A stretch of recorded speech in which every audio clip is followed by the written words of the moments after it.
Wait, give me a sec. Oh, too late. Too late. Hello, everyone, and welcome back to my channel, The Tiger's Abyss. I am here with Y at On the Cusp Tarot, Anneke from Nobody Here, Wait, or give me a sec. Two Mice on My Bookshelves, and Lucy from Hello, Lucy me. Aqualuna. Hello. Hello? Are you good? I'm good. Yeah, sorry, echo. I forgot to switch off my other one, sorry. All right, okay, so sorry about that. We're here to talk about, deck collecting, or as I've cleverly, jokingly named it, addiction. And we're not going to talk about addiction itself. That's not what we're really going to be focusing on. We're going to be more focusing on our deck buying habits. And what I mean by our, I mean like mine and Y's, Lucy's, and Anneke's journey/struggle with collecting and buying tarot decks. So yeah, I don't know where to start with this. I think do you guys do one of you want to start? Give your okay, you mean sharing our story? Yeah. I would hope so. Yeah. Do you want to start, Zach? I don't know how to start. I can start. As the Aries, I should start, and as the host, I should start. But where to start? It's a big sigh. Okay, I'm jumping in, girlfriend. Why don't we go around and tell everyone how many decks you personally have acquired so far in your journey? Okay. Are we starting like that? So strong. Numbers. Okay. I think I know the number. I think it's somewhere around 300. 300 only? I am surprised. And that's tarot and oracle about. And the number's growing. But I need to get rid of some. But whatever. We'll get into it. What about you, Lucy?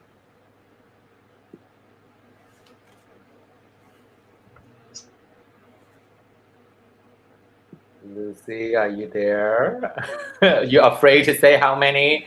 You have 4,000. You have a whole library. There is no shame. This is a safe space. Oh, sorry. I thought I had unmuted.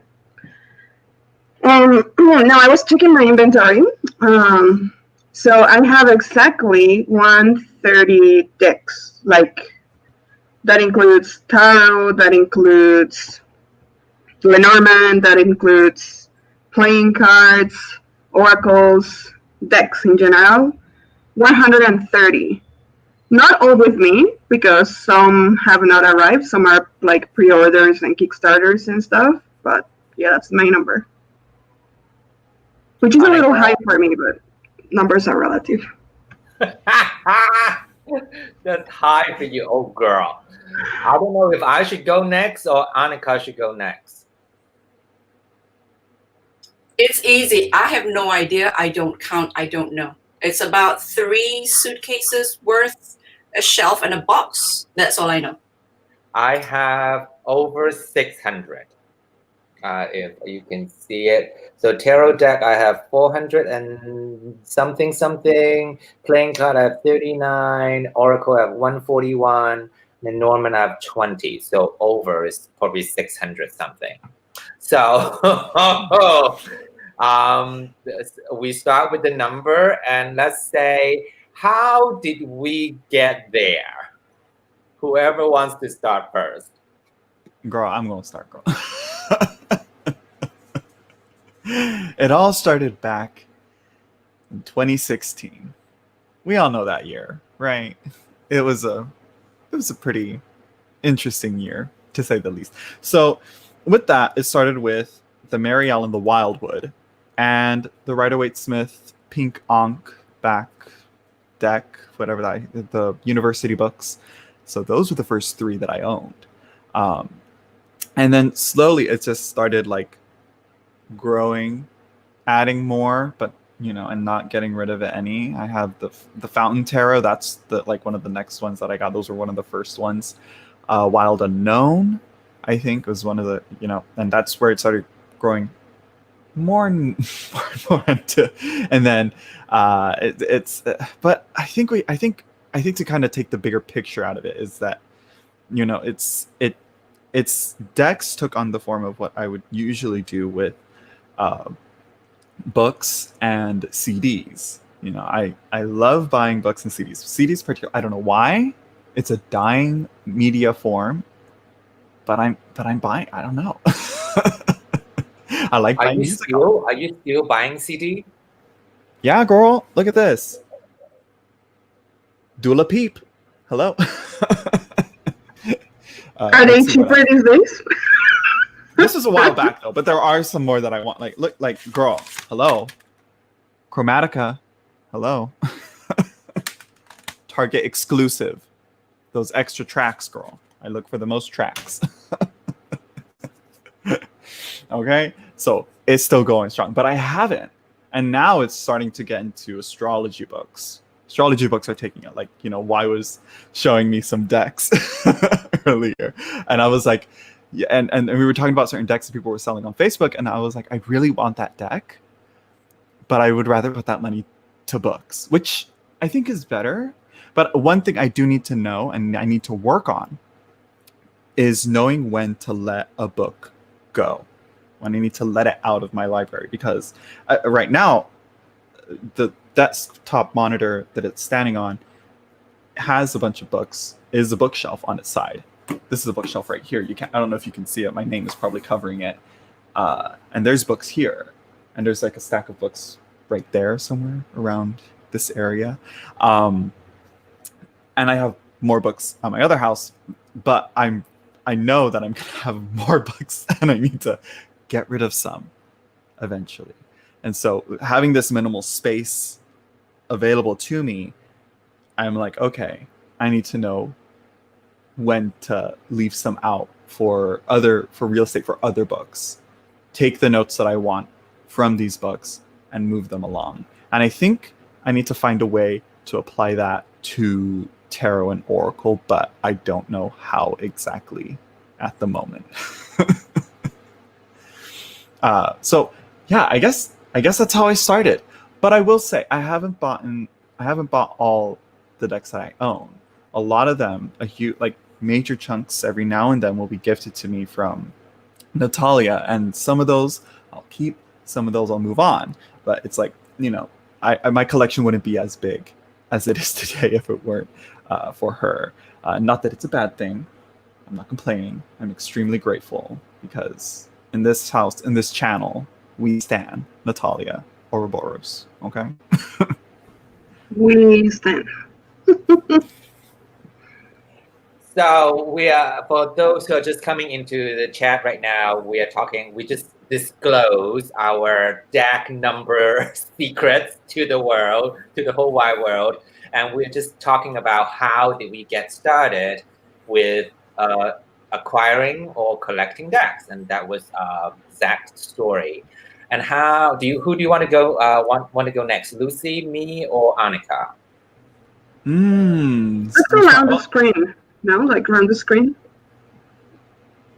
Yeah, you go next. Why? I'll go next. I started with my YouTube channel. I started with my YouTube channel.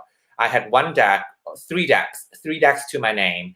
My friend gifted me the I can't say the name, the Japanese tarot, Yuokano, Ukioe.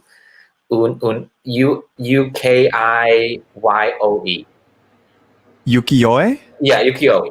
I have that one is gifted, and then I have the Wild Unknown, and I have the Guardian Tarot out of my own pocket money. And then I don't remember how I got to 600 decks. It's all kind of just a blur. I see, oh, that's a cute deck. At first, the thing is I started buying decks because I'm like, oh, this is a cute deck. I want that deck.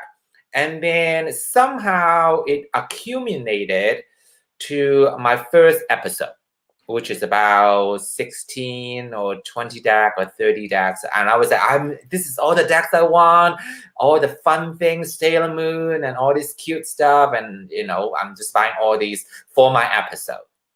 And then after I did my first episode, and it seems like people are enjoying it, and I got into my mind, I'm like, oh, this is something I can do. So let's keep going. I have money, and I'm just going to keep on buying and then enjoy the unboxing with people. And that became my brand. And that became 600 decks. And that's my story. And I'm not sharing the emotion, the doubt, and anything else until later on. Because right now we are just talking about how we got into it. Next.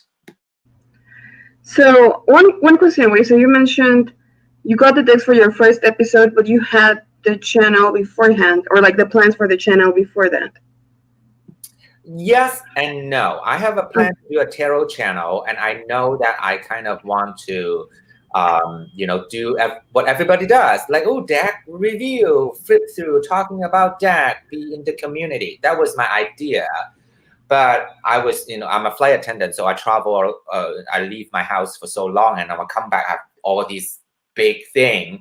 And we always say, go out with a bang, right? Just go out with a bang. I'm like, you know what? My first episode will be just like, I'll unbox everything. And that was my first idea that came out organically, because I'm like, my first episode, I don't know what I'm going to say. I don't know what I'm going to do. Unboxing, beautiful. I don't have to talk much. I'll unbox, show a deck, boop, I'm done. And then that, and then I'm like, oh, I want to make it fun and funny, and I added all the editing into it. So that become a very fast rolling wheel of collecting. I have to say, like, that's kind of lines up a bit with mine. It's like, I get a deck, I unbox it, I do a walkthrough of it. It was so easy. That's one of the things. It's like, oh, here's my YouTube content right there. It's just, it was so easy at the time. But then it's like, I wouldn't really use it. And then I don't want to push the responsibility to TarotTube, because it's my responsibility. But just echoing what Zach just said, if you want your YouTube channel on TarotTube to be reviewing decks, you need to keep buying decks. You just have to. That's my content. Buy decks, review. Buy decks, flip through. Buy decks, flip through. That's your mentality. And then when you see, oh, wait a minute, Llewellyn is having a 50% sale. Let's get nine decks right now, because that will save me money, and I will have 9 episodes there. And that just slow balling into madness. So enough about me. Next. Okay, so we chat a little about this. So before decks, it was something else for me, right? So when I came into tarot formally, like in 2017, I started with a Marcel course, and that course included a Marcel deck. And that was a Marcel deck for everyone. And I was like learning with it, reading with it, and it's like, it has a lot of like emotion and magic and intention and everything, right? But I knew I wanted something else, something a little different, no? Because I was like, well, this is the deck that every person in this course has, so I want something special, something for me. So I went around, and looked into the internet and all that. I don't think I was looking in YouTube. I think I was just like Googling tarot, and I was like seeing the results and seeing what pictures popped to me, and the prismatic tarot popped to me. So I was like, yeah, I love the colors, I love the images, and yeah, I'm in love with it, and this is my one deck. And I was fine like for a year and a half or something like that. until I was like, well, tarot is so fascinating. I need to get decks to my friends. So I started to see like, well, what decks can I get to them? And that's when I fell into the YouTube rabbit hole. And then I discovered Muriel, and then like someone actually here locally in Mexico talked to me about the Prisma visions, and then the light visions, and then I fell in love with, I don't know, a lot of decks now, and then it just like spiraled down. So 2018, 2019, it was just, I don't know, like crazy acquiring. I would say 2020 a little, and I've seen like, I think Natalia mentioned this, and she's here, so she can confirm or deny. I think also Chris from Sleep the Trap mentioned something like, it seems like when you get into tarot and especially into deck collecting, like you get like 2 years of like intensity, and then you're like I don't know, 1 to 3 years, and then you're like, okay, I can relax now. I can start to let go of some decks because yeah, you realize like you don't really need any of the decks, but it's fun. So as long as it's fun, it's good. And then when it stops being fun, that's when you need to reflect on that and do something about it, I think. That's my story. Last but not least, Anneke, what is your story? How did you get started to collect all those 3 suitcases and some more of tarot decks? Eclectic Tarot Forum, 2014, May, June, July, winter in New Zealand. My tarot reader took a step back. I was in the middle of a personal crisis. There's nowhere else to go. I thought I have to do this myself. I needed grief counseling, but there's nowhere to go with it. So I was looking for a tarot deck. One, that's all I wanted, one. And went to Eclectic Tarot Forum and boom, all these choices. Initially, none of the choices were to my taste. I did not want, absolutely did not want Pamela Coleman Smith's art. Okay, that was no. So I went up and down looking for Rider-Waite Smith. It has to be Rider-Waite Smith because that's all the resources there were and still are online. I ended up with the Sun and Moon Tarot. I thought, right, this is for me. Only to find out it's Thoth based. So, okay, look again. Saw the Wild Unknown, and then saw the Bonefire, and I can't remember which one came first. Sun and Moon Tarot, and then the bunch of other stuff. The Wild Unknown, Bonefire, and the Pearls of Wisdom, and finally the International Icon Tarot. So the International Icon Tarot is basically a scene-by-scene redrawing of Pamela Coleman Smith's art with all the position and everything, but without her art. And that was exactly what I wanted. But by then I found all the other stuff. And then, excuse me. And people keep saying you don't really need more than one deck. But I really did at the time because I've never picked up a how-to-do book. So I've never learned how to read tarot. The way I did it was, because now I ended up with 4 or 5 decks, I would take the cards from one deck and I would use the handbook or the guidebook or the booklet from another deck. And that's how I study. So I cross them that way to see 2 or 3 different perspectives of the same card. And I accumulated other people's take on the cards and slowly built my own. So tarot, learning tarot, collecting tarot, working on the self using tarot, those are 3 separate entities to me, but it kind of came all together. In the first year at Eclectic Tarot Forum, I was not on YouTube. On YouTube, I was only looking for tips to sort of pointers. At the time, I was still meaning. What is the meaning? Very quickly, I realized there's no such thing as meaning. But, you know, at the time, what is the meaning of the 7 of Swords? That sort of thing. But most of the times, it was because Eclectic Tarot Forum and people that really know their stuff. And before you know it, was a lot of decks. A lot of decks. Should we move into how do we feel about the decks? Or is that a super heavy subject that should push a little bit further? are we comfortable with talking about the how are we feeling the amount of the decks that we have collected so far? Yes. Yes, absolutely. Let's get into it. Absolutely. Absolutely. Absolutely. I kind of got like a. I guess this will start. I guess I'll start.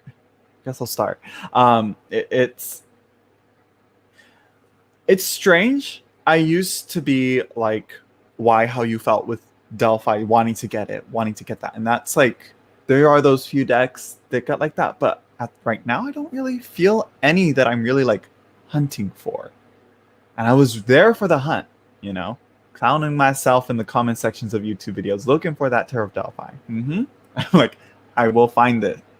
I want it, you know. But now it's like, I'm more blah about buying decks. There's not that much charge to it for some reason.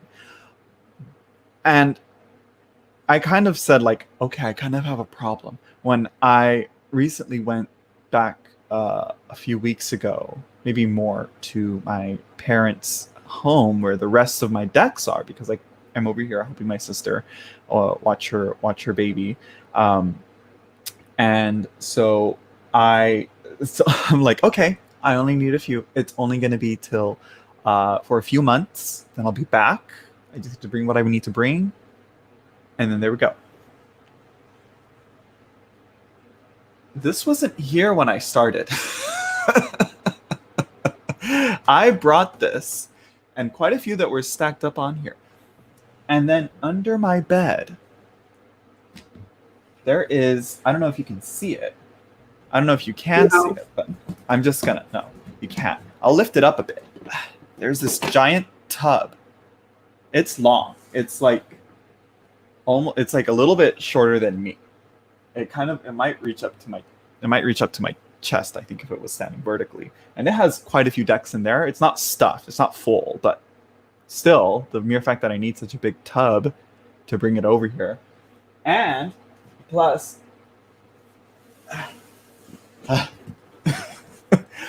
two shoe boxes full of decks and bags. Okay. And then there's another box with like decks and normal tuck boxes that are like just, you know, stacked up there because I have them also organized in a way. So I know where to find them. And that right there, seeing the big plastic tub, I was like, Girl. what did Natalia say again in that video? I don't know. I don't care. Let's get this in the car. Let's go. And so now I'm like, it's kind of an issue. And so I'm, and it's not like I have an issue with letting decks go, but it's sort of acknowledging when, or rather how big the collection. There's something there. I was getting to something right there, but I missed it. But I think I know where this collecting habit started. I forgot one major thing from my childhood. It was repressed. It's coming forward. It's nothing dark. Calm down. But loved stuffed animals. I love them. As a kid, I had a shit ton of them. Okay? Then I grew up. I had to get rid of them, but I didn't want to get rid of them. And so the stuffed animals had to leave. And then another thing that started collecting for me was Bionicles. I don't know if you guys have heard of this. It was all the rage back in the late 90s, early 2000s. Bionicles, there's been a movie, actually 4 movies, but we'll get into that later. And Bionicles were like these little Lego action figure things. I don't think you guys understand. I was obsessed. To the point that my Christian God-fearing mother thought I was worshiping them. I was like, I wasn't going to sacrifice the dog to them or anything. It's just like, yeah, what were you saying, Anneke? But in a way, in our obsession, in a way, we are, sort of, if you know what I mean. Oh, Okay, not quite. You know what I mean? And- On an abstract level, you're sort of, the worship of the, our passion for Yeah. things can be quite yeah, intense. Well, I know I could. yeah. It's, and I remember being so attached to them, and because the point is, my mom got them all, and she sent them to Goodwill, without like really like letting me fully process it. I was aware, and she said, "We're gonna do this," and I was like, but yeah, there they go, all my Bionicles. Like I'm pretty sure if I still had them, I could sell some of them for a pretty penny. Trauma. At the time, I wasn't like traumatized so much, but it did like upset me, and I haven't really dealt with that. But I'll save that for my therapist. So that might have stemmed into and led to then books and CDs, now tarot decks and tarot stuff, and yeah. So yeah, that kind of is there. So I'm pretty sure if I figure out and work through that, I may be able to find a key to better manage my collection and not need the 2 shoeboxes, these drawers, and just have them in that one tub. Have all that I need in that one tub, or a box or whatever, or maybe 2. I don't know. We'll see. I think, what is his name? Mark Mercurius said that this is intervention, which is quite true. We are basic intervention ourselves to put ourselves on spot on the internet to do a self-intervention of each other, except Lucy. Lucy is the most small collector person there. Well, I'm glad that he brings that up. Sitting backstage, waiting to be added, is all your family members coming in right now. Let me just add them in. I'm just kidding now. My mother. Hello, mother. No. Yeah, I mean, small among the 4 of us. But there were like a lot of people in chat that have a pretty much small number, like 27. Yeah. I don't know those numbers. For what? 21. For your age. Just kidding. Go ahead, White. Okay, so I'm gonna tell you how I feel right now about my collection. I do not feel good. Let's just say it out there. I do not feel good. I don't know, it's because where I'm at in my life right now that forces onto the feeling that I don't feel good. Maybe the buying, the grabbing, oh, it's a good deal, has stopped. Even though I still see the good deal on certain, like, oh, Amazon pre-ordered, oh, somebody reselling. I see the good deal, but the transaction itself has loaded heavier on my shoulder because I have all these decks behind me in my shadow that are creeping in my head saying, you have 600 decks. Why are you buying more? Are you nuts? That is keep in my head. And then the smart why or the delusional why or the whatever why will say, I'm doing it for my YouTube channel. Shut up. And I will push that aside. I'm like, ooh, this bundle is good. Look at all this stack. And then push the buy button. When they arrive, I will have 3 hours. I have 3 hours amazing good time with all of you, unboxing, showing decks, showing all my out of print. I finally got my Delphi, yes. And then I put them aside. The next day I woke up, check Facebook group. Oh yes. Oh, that's a good deck. How much is it? How much is shipping? Okay, fine. Would you do this lower for me if I buy the whole bundle? Yes, I will buy the whole bundle. $200 deal.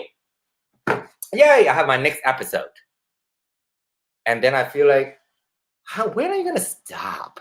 When are you going to stop? And I think that is where I'm sitting right now in my journey, kind of like, you will be the old man with 9,000 decks and no house to live in. Just like Carrie in Sex and the City, you have shoes and no down payment for a house. All these decks right now, if I sell them, I will have a down payment for a house. For sure. If I sell them all, that's a down payment right there for a house. It's insane, YM. Like, and then I'm like, the idea of I'm doing it for YouTube. Is YouTube bringing you any money, YM? 20 cents? $5? I have 1,200 subscriber. I'm not having 1 million subscriber, right? That's where I'm at right now. Thank you for sharing. My time is up. Next. Oh boy. YouTube is not making you money yet. So I think my experience, it was all fun at the beginning, right? But we're having this conversation basically because something shifted, I think. And synchronicity by like for the four of us, I guess. Anneke first maybe, and then like the rest of us, I think. But at the beginning, I remember, like, for example, the hunt, that Zach mentioned, that it's like such a exhilarating feeling, just like the releasing of all the endorphins and the serotonin and the dopamine and, all that chemistry that it's now more or less well known. Now that we get this instant satisfaction feeling from a buy, and not just for tarot decks, but like an instant buy, like, hello, consumerism. But that's a great feeling, and I will get the deck, and it was like, wow, all these images, and like Anneke was saying, like seeing all the perspectives, and I will read, like the guidebooks, like for this card, and compare with other guidebook, and I was like, oh yes, like other systems, and it was exciting. And then it was like a new deck arrived, and I didn't make the time to actually work with the deck or to actually get into it. So it will arrive, I will be happy. Maybe I will go through the cards, and I was like, oh, okay, yeah, storage. Or like it goes into a special furniture that I also bought now to store the deck safely from the cats. Because like open shelves, I was like, no, they need like closed drawers. But then it was like, so what's the point? I was like, I know I'm not just collecting for storage. That's not me, or that's not how I see me. And then it was like, do I really need all these decks? No, I don't think so. And then I thought it was like, sometimes I just want to look at the images. And yes, like, it's really great now to see like the flip throughs and the walkthroughs and the pictures. But it's true that it's not very different, but I guess, yes, it's a different experience when you have them on hand. When you have the image in front of you, when you're actually touching the cards, and when you're like shuffle them, or you like start doing spreads with them. So it is different. But besides that, I think like I was like my dream, if I could have a store, and just buy these decks and then immediately put them to sell, that would be perfect. And then it's like, but I don't know, like how I'm gonna sell them, because the people, I think that we have a couple people from Mexico will know that, well, the market here is limited. It's not like the US. Anneke will know as well. It's not easy to trade, and to start selling decks when you are not US based. So yeah, you get those good feelings, like I would also like, for example, Amazon. I had like in 2017 an Amazon Prime Day, and there were a lot of decks that were like so cheap, and you got excited because you are getting such a good deal, and these are good decks. And I was like, ooh. Or for example, when you're like with the hunt and searching for a deck that is hard to find, and you find it, and you're like, yes, I found it.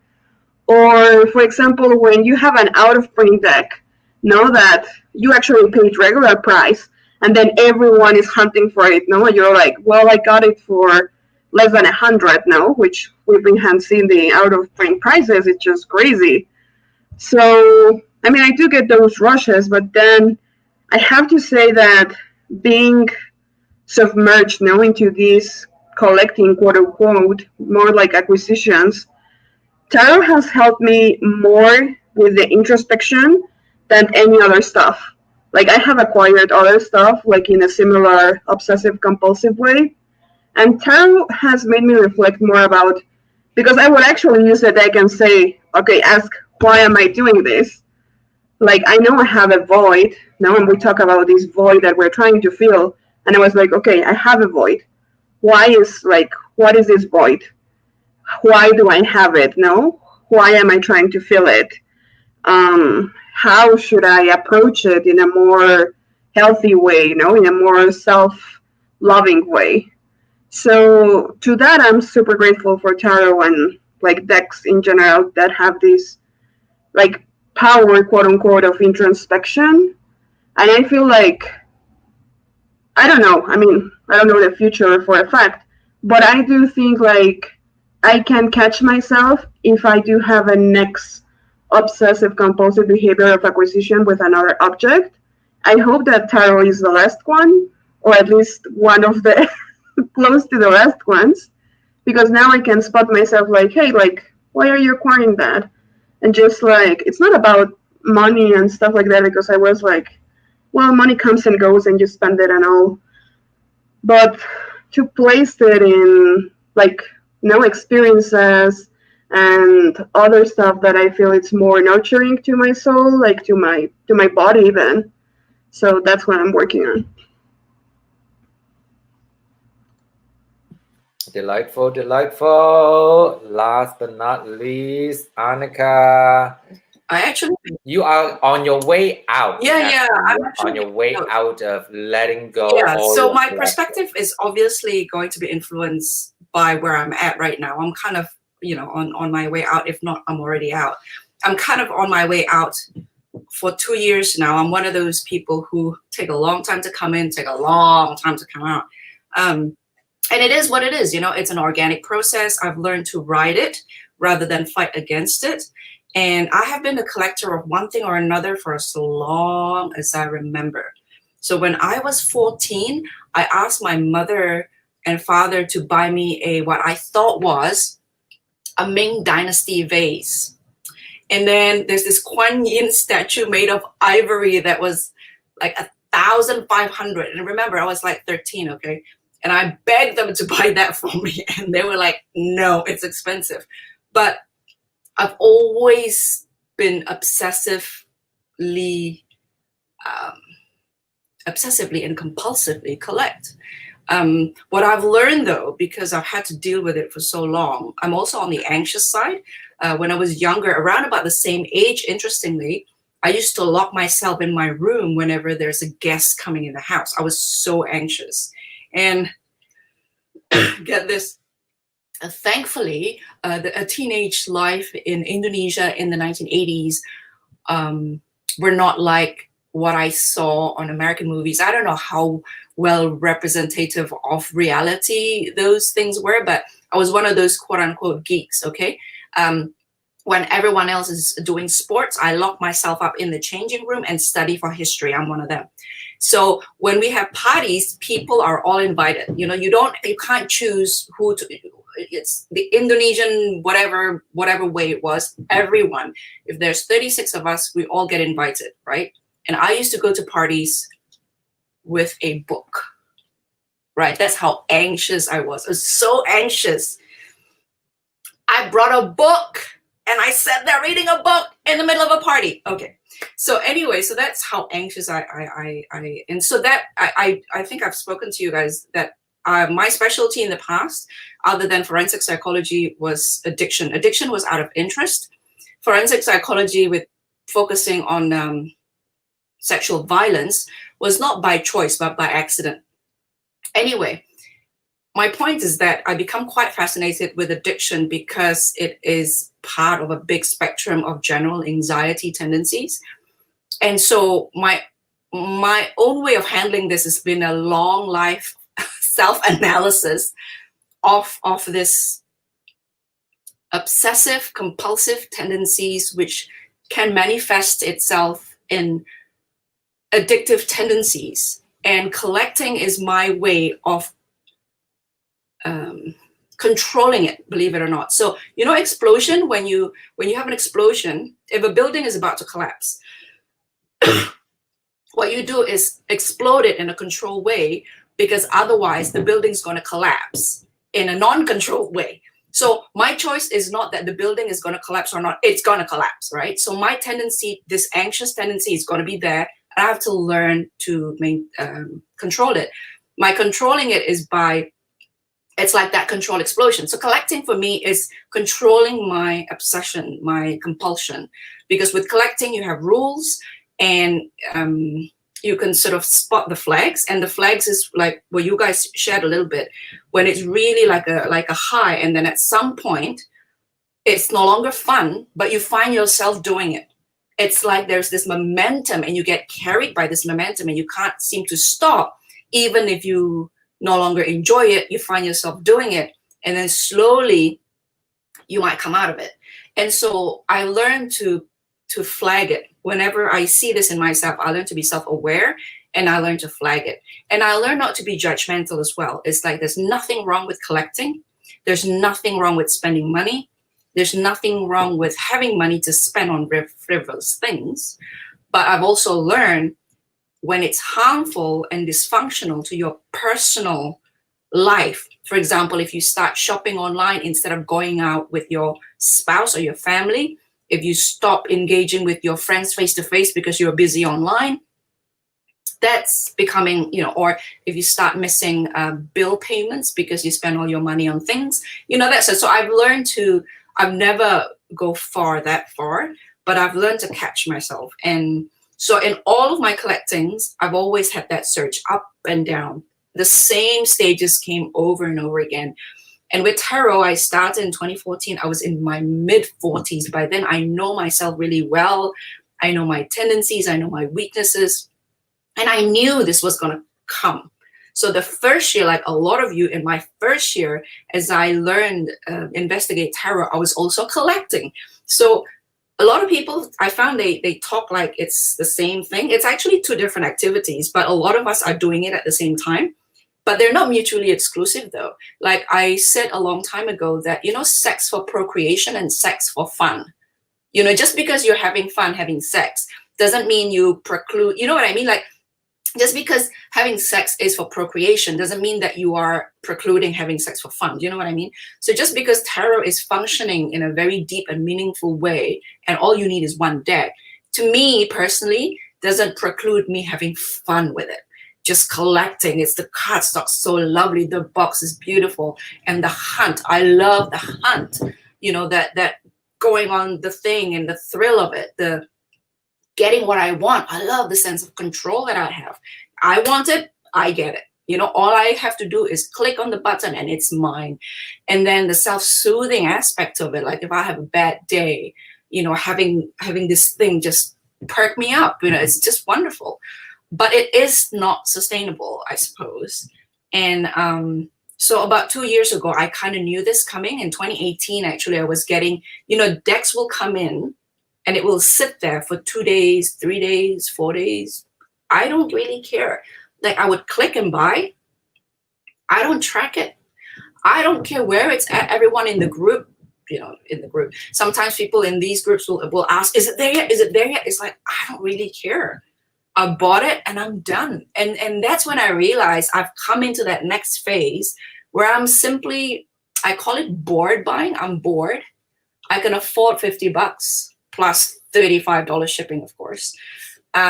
So yeah, why not? It's there, why not? You know, and so like Lucy said, it is not an investment, at least not for people in my part of the world. $35 to $45 per deck that you will never see again. If you sell it again to the US or somebody, they're not going to pay $40 plus your $40 shipping plus their $40 shipping from where I am to them. That's 3 times the cost if you can get it from Amazon for $40 and free shipping. So even if I make 6 times the amount of one deck, like the Tarot of Delphi, of all the money I've spent on the decks, I will never see the money again. You know what I mean? Like, no, it's not an investment. But also, like Zach said, with books, I realized that it's not like books. I try to get rid of my books because I feel like I want to be good. You know, I need to learn to let go. As I was letting go all these decks, I thought, okay, I let go of some books as well, and I regretted it. Books are different for some reason, but let's not get into that now. But it's not like books. It's not like collecting art either. To me, if you want to collect art, buy paintings or statues or something. To me, okay, there's the different criteria. To me, tarot decks are more like collecting illustrations. You know those illustrations you have on books? They're lovely books like Arthur Rackham. I mean, that's really work of art. I'm not going to get into the debate whether it's illustration is art, whether art is illustration, whatever. But to me, I'm just saying that I collect art as well. I collect books as well. But decks are really different. For some reason, they're easy to acquire and they're easy to let go for me. So right now, I'm in the phase where I haven't needed tarot in a long time. For inward sort of the typical use of tarot, okay, and at least in this pocket of our community. But for the past 2 years, tarot have been an excuse for me to be social. And when that need no longer there, it become very apparent that it's done. And so whatever I kept, again, I don't think you can see. Let me try. You see there? Oh, I can't tilt anymore. Those I will keep, okay? Those are, sorry. Those are the old Meneghello handmade boxes and all that. I'll keep them. But the rest of the historical stuff, I keep them because it's like, those are like books. They're historical reference for me. They're like, okay, in 1700s in Italy and Turin, there's blah, blah, blah, here it is, you know, that sort of thing. Which is why in our first TTT, we were pulling cards. And my first reaction was, oh, I don't know if I should pull cards. Remember that? And then I pulled cards anyway, right? Because I thought, oh, in the spirit of it. But that's where I'm at right now. So to me, I have purged a lot of decks annually. But this time around, I'm really like even my Tarot of Delphi, okay, it's one of the most important deck in terms of how I learn how to read my own way. It's learning how to read stories rather than images or meanings. That's Tarot of Delphi. I've sold it. It's gone. My first 2-3 decks gone. So those to me are knowing that it's your moment with it is done. It's a relief, really. And I could hear the echoes of what you guys said. For me, it was 2 years ago.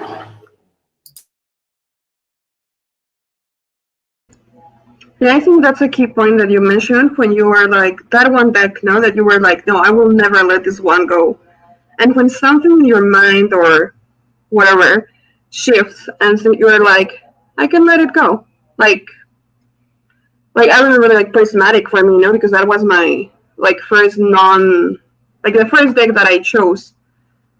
And then I was like, no, I will never let this go. And then fairly recently I was like, yeah, I can let it go. And then when you realize that you can let that one go, then you realize you can let all the decks go, actually. Because I think there is a time where I realized that it is a bridge. The thing about a bridge is that you have to cross over it. And at some point that bridge is behind you. When you can't let it go, when I couldn't let it go, I realized there are crutches. They're a crutch. Without it, I can't stand, I can't walk. And that's not good. So I keep reminding myself there's supposed to be a bridge. It was supposed to take you from point A to point B. And once that's done, yeah. I think that's one of the main, like, probably why I'm still sticking to tarot, why I'm still sticking out with it, is that it's like I've said now, and I should have said this when it was like, oh, how I feel about tarot now and collecting tarot now. It's like, I know with tarot, it's, it's the crossing of the bridge. It's like, okay, now actually seeing tarot as a tool for self-development and seeing how people actually read with it and how one could actually use it, actually study how to use it and actually how to get into that. And collecting isn't like needed for that, and it's just, but it's like there's so many Rider-Waite-Smith decks out there, for example, but it's like, or clones or decks using art for it. But then it's like you have like decks like, Golden Wheel, which is straight up Rider-Waite-Smith, but it's like, for some reason, even though the art is pretty, for some reason it's different from the large mass majority of the Rider-Waite-Smith based decks out there. For some reason it does something different, but just because of that uniqueness doesn't necessarily mean that each and every single deck for me is going to have that same unique response. There's probably someone out in the chat or someone out there that thinks, you know what, that deck, it's like, I don't get the point. I don't get it. I don't see nothing special, unique, or different from it. It's like, to me, I see like interesting alchemical images in that deck, though I don't know the Russian myths or fairy tales or tales or stories in there, that requires separate study. So I think that's what I'm now focusing on in collecting is how deep and how far can I take it. Y has showed me some decks, and I'm just like bored with it because I don't feel like I can go further deep to it. And like why is like, but look at what this can do, or look at how this card is being depicted, and I'm just like, and I'm just like. So thank you for calling me out being basic on live YouTube right now. But I am basic. I am enjoying my basicness. But you know what? but you're but who has 2 Tarot of Delphi's here? I will say that. Do not disclose that information. Hey, I need a backup. Which, getting into backups now, and also, who else? Someone said it in here. Sugar Honey Iced Tea. Hello. They said, does FOMO play a large part in your tarot collecting? Yeah. The other day. Not until later. For me, it's really weird. At the beginning, I'm like, you guys can go whatever. It doesn't do anything to me. And later on, when I got really bored with tarot, when I no longer really know what I want because I was bored with it, because I'm kind of done with it, then I start looking at what other people are collecting and thought, everyone else is collecting that. Maybe I'm missing something. Maybe I should. And that's when I realized that when you no longer have a very strong, I hate to use the word inner voice, I don't know what else to call it. You don't have a very strong idea of what you're about anymore. Then I started scanning, and then like the El Goliath, oh my Lord. I thought, what am I missing, And I thought, oh, I'm missing something. So yeah, but at the beginning, when I was really sure about what I'm about in tarot and with tarot, no FOMO, none. Yeah, you were missing nothing. Sorry. With all the respect to the artist and with all the respect to the people that love it, I have my own issues with it. But just saying, like, the art is beautiful. I'll say that. Are we talking the L? Yeah, the L. Oh. Sorry. I do want to refer back to Zach's point about learning. Like, you're trying to, you've been through that phrase of like, going through this deck, oh, this is just RWS, and, the same thing, just another figure, it's an animal head or whatever, right? And then I'm going through that phase of, I'm not going through that phase. I'm using that reason, that analogy, to put a stamp on you can buy that deck because you have never seen that deck, you have never worked that deck, even though it is somewhat similar to RWS. It's kind of similar to this. Just get it and you will work with it, right? You'll work with it and then you will see. And then that become, I'm buying this and that and that. Like all of a sudden, I have 5 decks that is exactly the same. And also the FOMO in a way that knowing, girl, that is exactly RWS. But then the FOMO come in, but everybody got it, girl. I'm going to miss out on the conversation.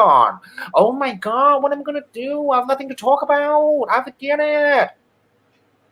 That's when I thought, for me personally, the community aspect is a stronghold. It's a stronghold. it grabs you in, it keeps you in. Because from my experience, you suddenly realize that, oh, well, I don't know if I suddenly realized, but there's this fear that if I don't talk tarot, I'll lose these people and I have no one to talk to. Okay, I mean, I'm oversimplifying it, but for me personally, my experience had been a little bit accidental. I started before people on YouTube are doing tarot as much as they do now, correct? So I didn't know what I was getting into. So maybe if I entered the world of TarotTube now, I kind of knew, I don't know. But when I was getting into it, it was just a few people. And suddenly, as you are over it, like by 2017, I think I have some videos saying, what now? You know, I'm thinking, I want to still talk to these people. And I'm thinking, if I don't talk tarot, do we have anything in common? Are we still going to have a conversation? Am I still going to be part of a community?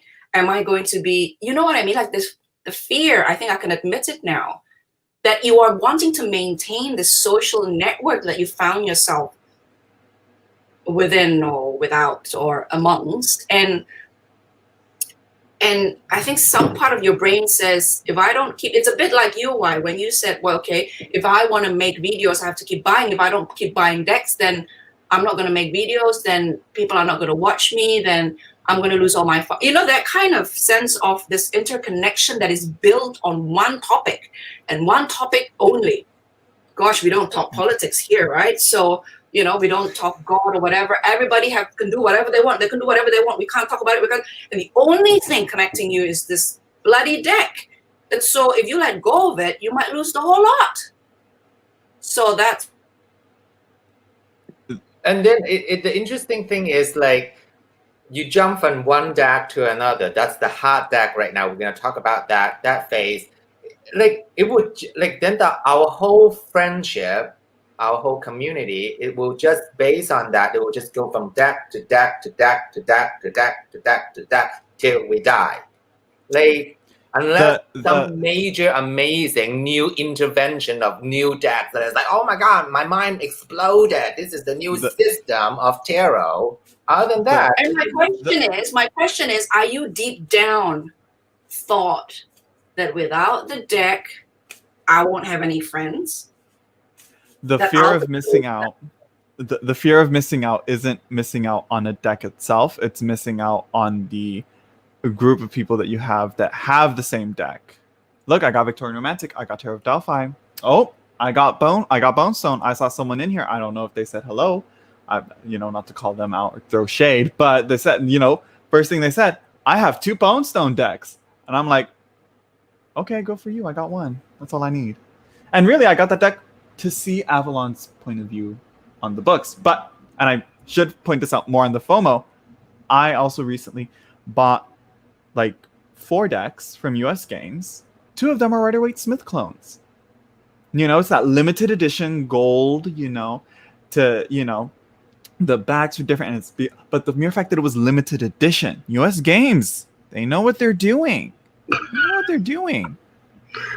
Yeah, we're talking about limited edition. Yeah, 10,000 limited edition. Yeah.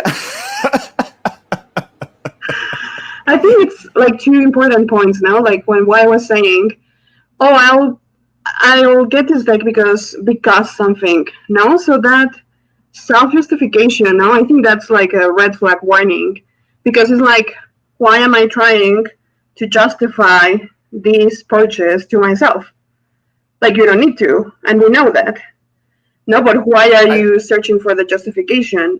And the other one is like with Anneke, you know, like that transition into like, yeah, we know these people thanks to tarot, but we can say, you know, among the 4 of us, we don't exclusively talk tarot anymore, no? And I think that's the most interesting part of knowing people through tarot, when you actually make the transcendence, no? Like, because tarot is just an expression of life to me.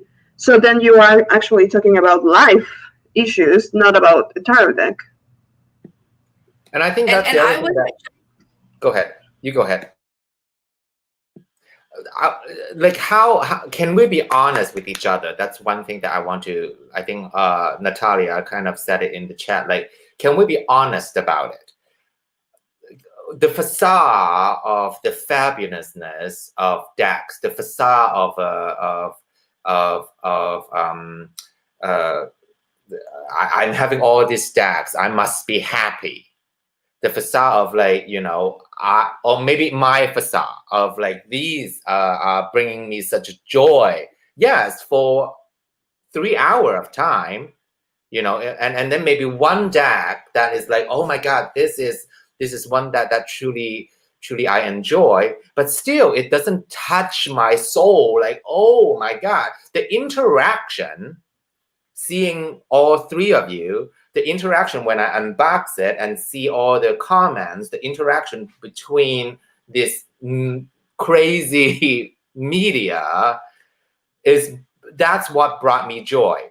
So if I erase all that mega unboxing, can I have that same thing with you, with all of you? That's one thing that I worry about. And then at the same time, I'm like Mystic Sunchild said, no, I'll watch your channel no matter what, right?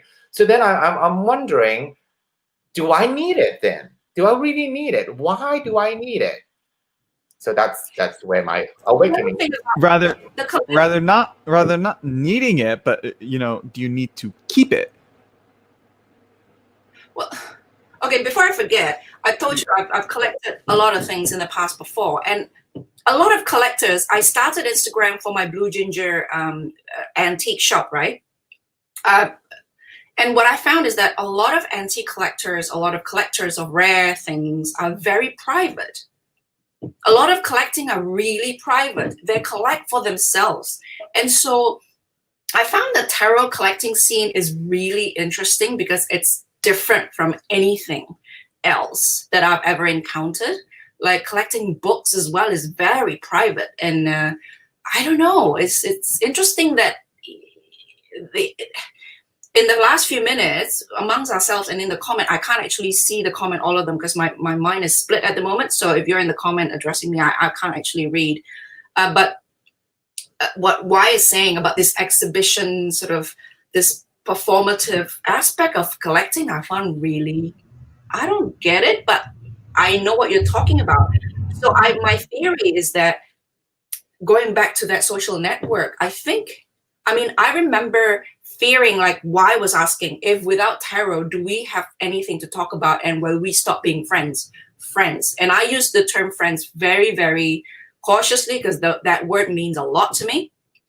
And then I I've decided that if people can no longer talk to me and I can no longer talk to them because we've stopped talking tarot, then maybe there wasn't much there to begin with. And therefore, do you honestly want to spend any more time with that?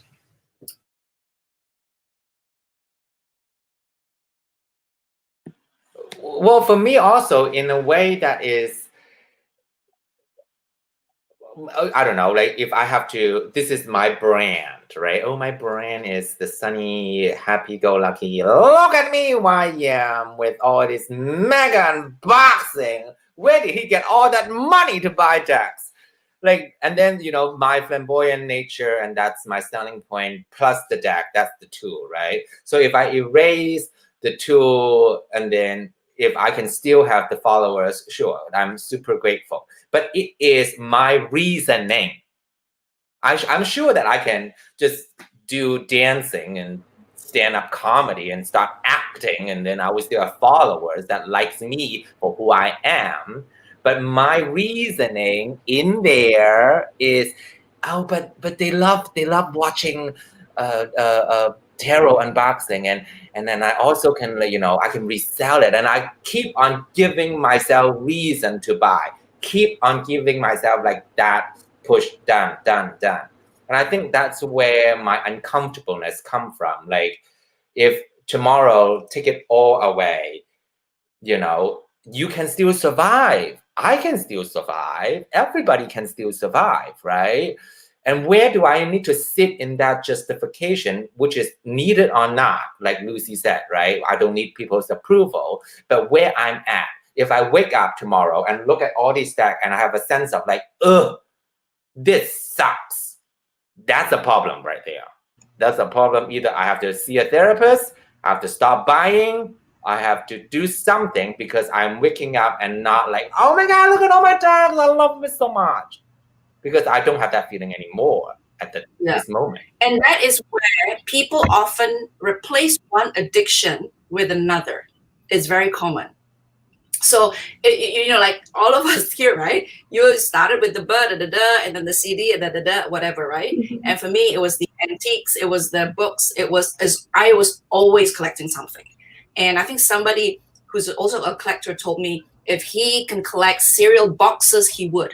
It's what you collect is besides the point. It's this pattern of behavior. If you stop with tarot, if you're not aware of this pattern yourself, you'll end up doing something else because you feel guilty about this one, and yet you move on and you haven't addressed the foundation of the need that you're trying to fulfill. Then you ended up doing something else.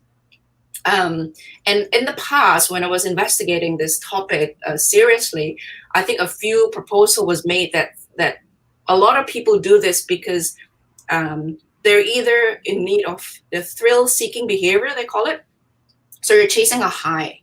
So the theory is that you're chasing a high. It means that on some organic level, your brain needs a lot of stimulation and you're not getting it. So for example, if you then get a job as a stockbroker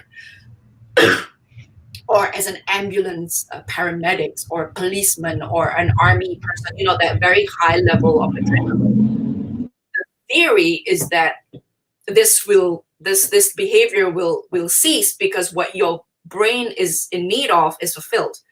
I think I heard a story about Pink, you know, that pop rock singer. Her name is Pink, right? Somebody told me, I can't calibrate this because I haven't researched it myself, so it's anecdotal.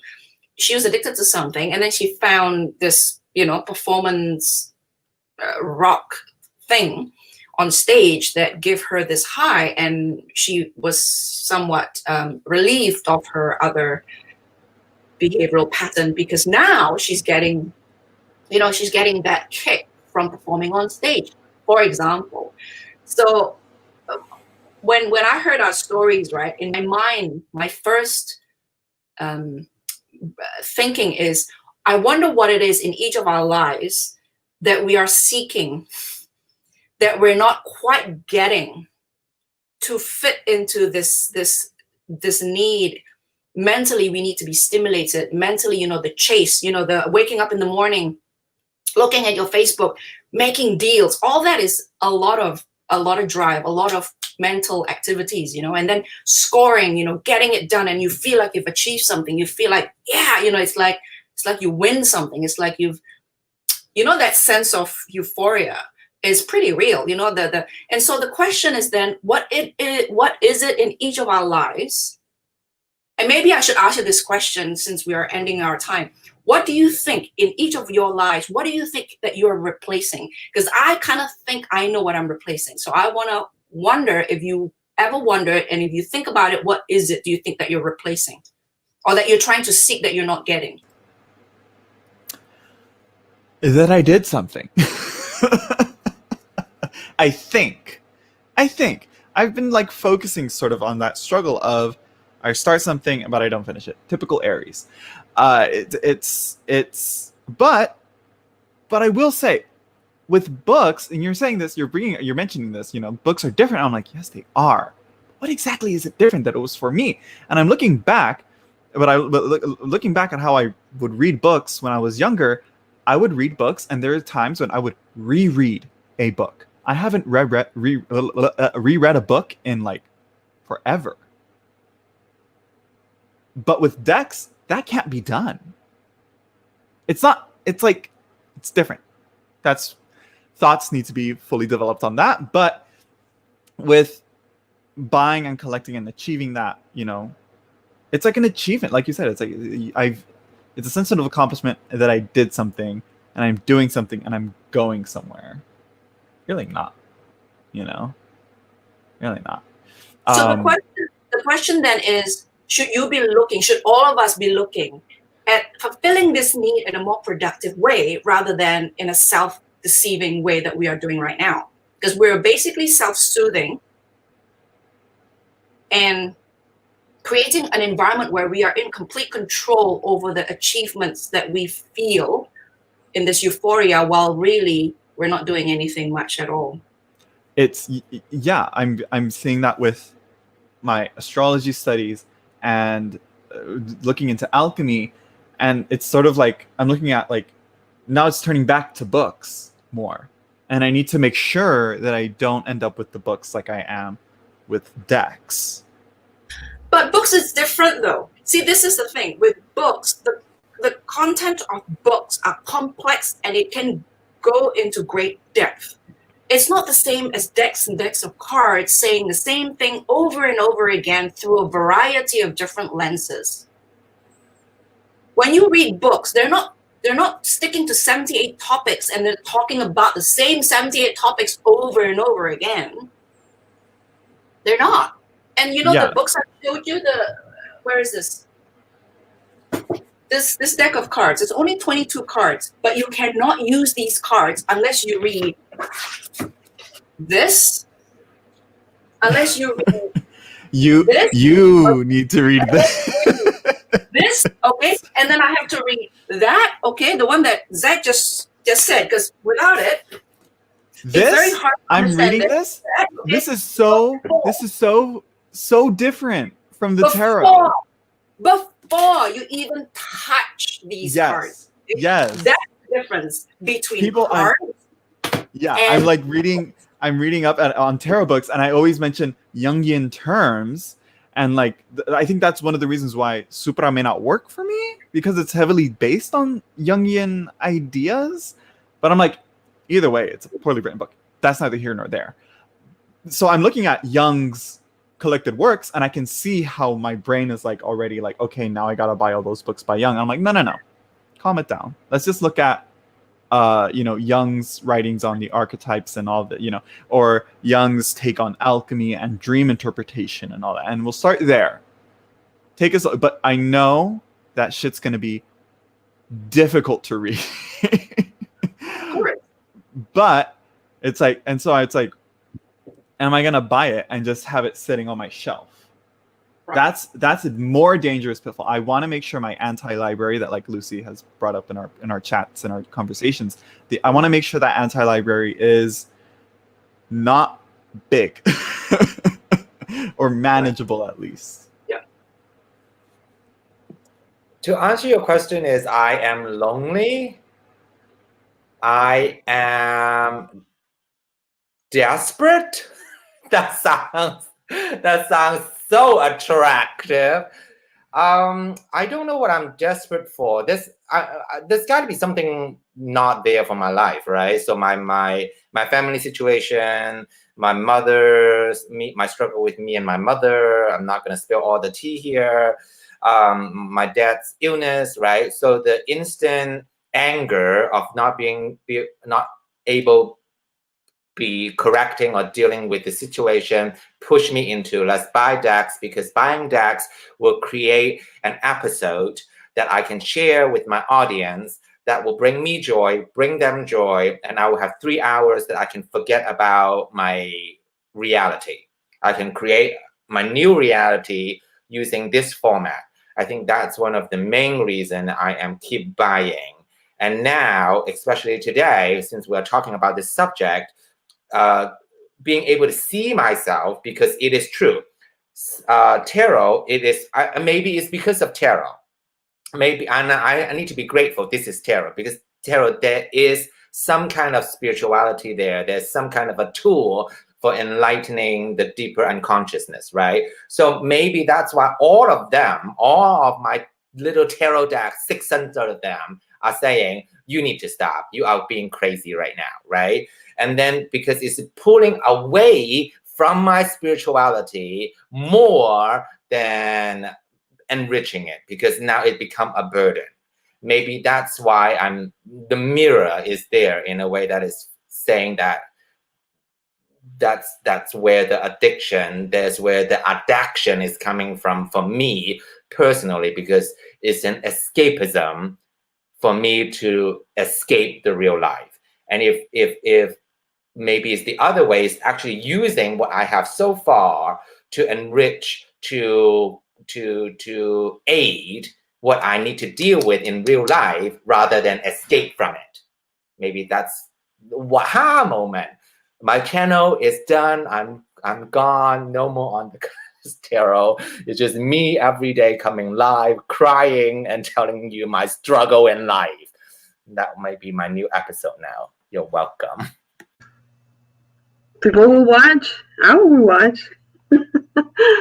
So I want to answer Anneke's question and also make my closing statement because I think we want to keep this short.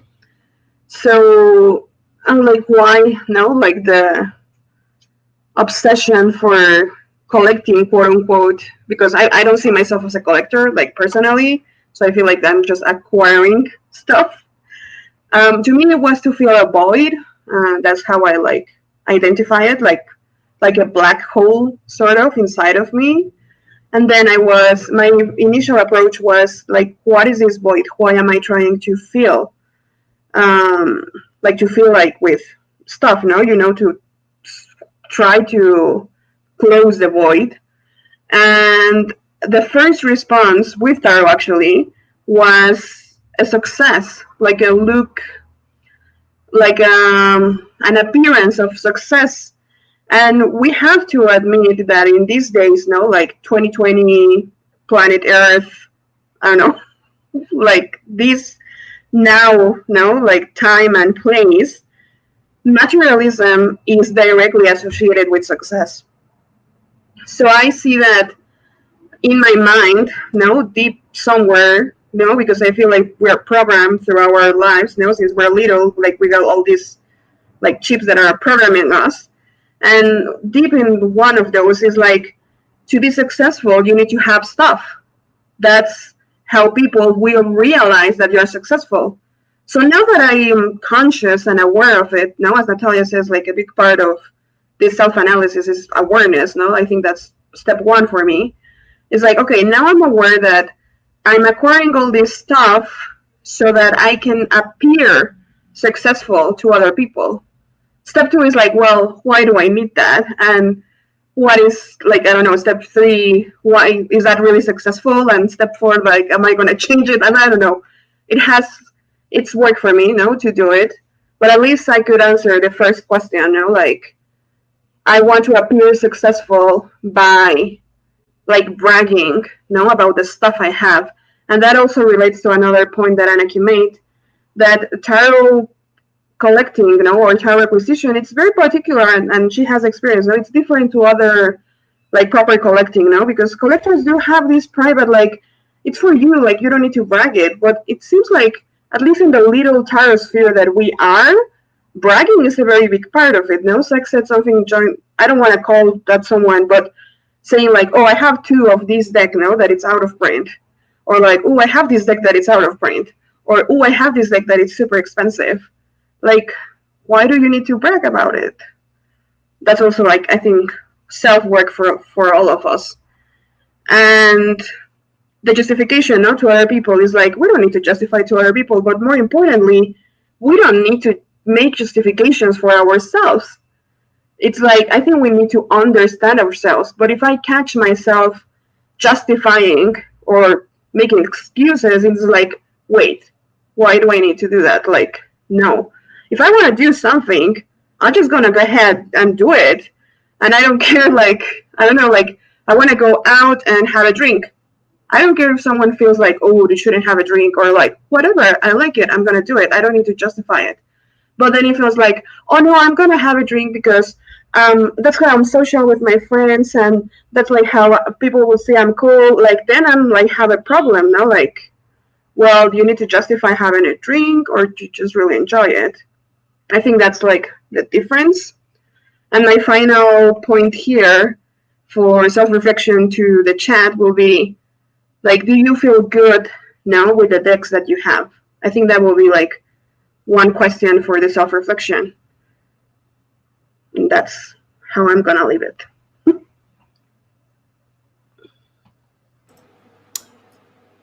Okay. Do you have your answer to your question, or to your own question? Yeah. I suppose the question is more to raise questions question with whoever is watching as well, right? I've always asked myself, what is it that I am trying to make up for with all this? Well, like why I am far away from friends and family, and this year have been terrible because in the past I have an option to fly anytime I want. Now I'm stuck. So, you know, the lack of social network around me, and also the lack of, you know, I used to be in a very high pressured profession, and now I don't know what to do with myself, you know, that sort of thing. So I've always, I suppose it's more asking the questions more than finding the answer, is asking the question, what is it that we're trying to replace? Final remarks, I'm looking at the time. Are you satisfied with the deck that you have? Yeah, I wish I have less, so this is why I'm doing what I'm doing. It doesn't mean as much to me. They're irrelevant to me now, except for the historical reproductions that I've always been very curious about, largely because of the historical context around it, the bigger historical context around it. Yeah, so that's my thinking right now. Okay, my closing statement is, because I'm watching the chat also. If you see me going like this, it's because I'm watching the chat. Thank you for all this lovely comment. And yes, just want to say that this is kind of like the view for individual, talking about personal experiences, where we are at in our life, and kind of bringing the topic. And this topic is about addiction. We're not saying what we are going through is generalizing, or everybody's going through some shit in their life, that's why they collect that. No. There are collectors that loves to collect, and that brings some beautiful joy. By all means, yes, you do you, more power to you. But for us, that's where our journey is. And the other thing that I want to say about this thing is, we appreciate that you're taking time to be in our little The View episode. And every comment out there is beautiful, is valid.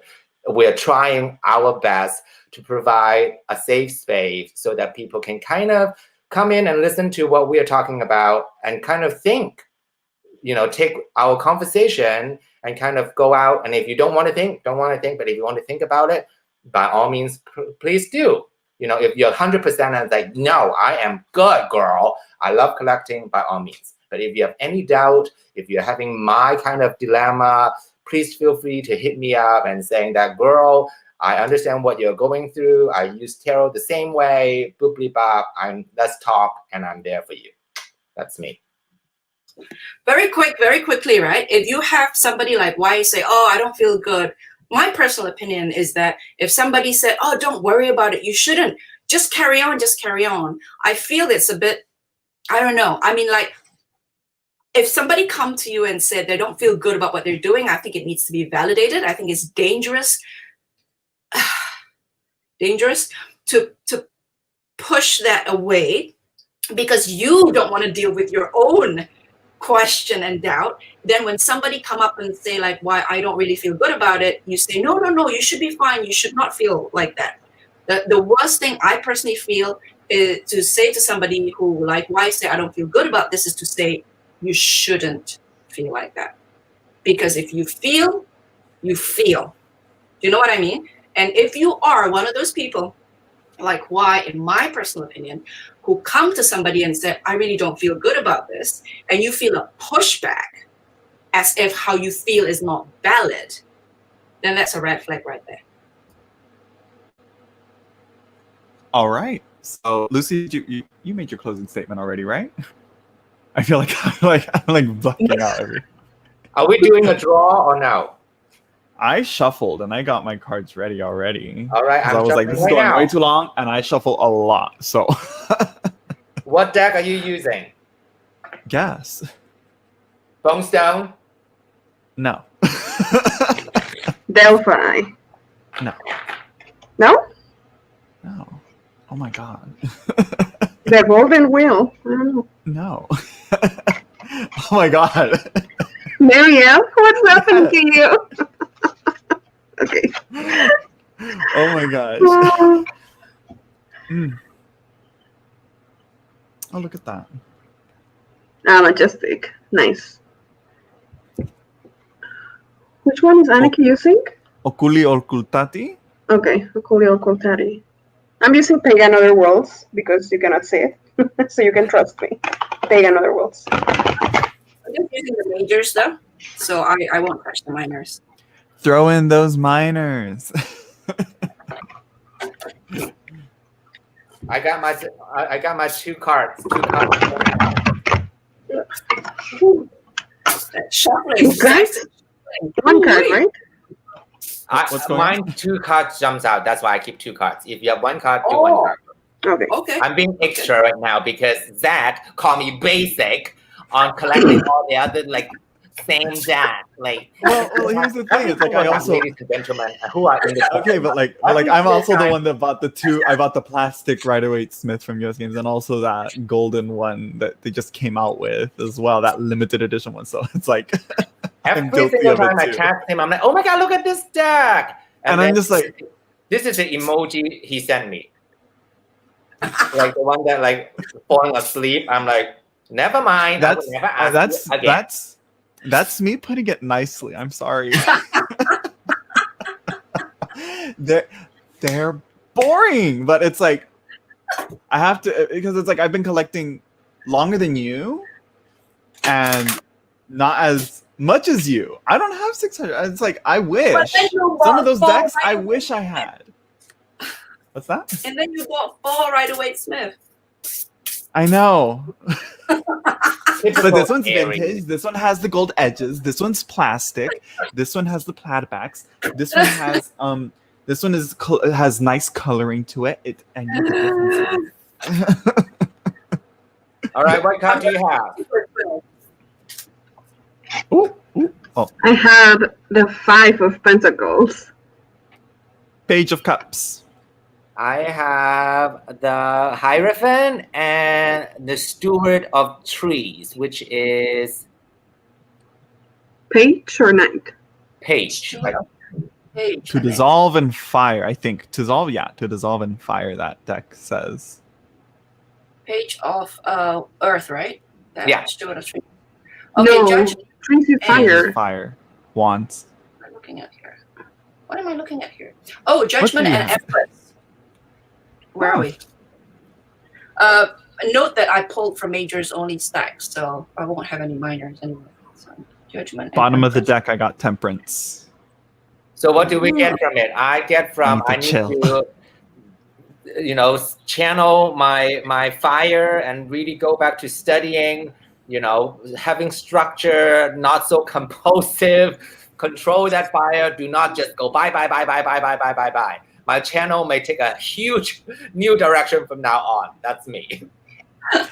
For me, Page of Cups. The page is with looking at the ships at a harbor, ready to sail off to other places, expand outside of tarot. Because in the end, and I say it all the time, the best way to learn tarot is to not learn tarot in a way, because it'll reflect back into it eventually. Like I said, it's like they bring up all these Jungian terms. I gotta study Jung. Mm. So yeah, Fair. and Temperance. Chill though, take your time. Manage it though, which is easier said than done. But to kind of feed onto Wise though, he said he has the Hierophant. I can't help but pull in like what I just learned about Taurus being associated with that, finding the value of what you have, the true value, not just the monetary. Mm-hmm. And that's it. Mm-hmm.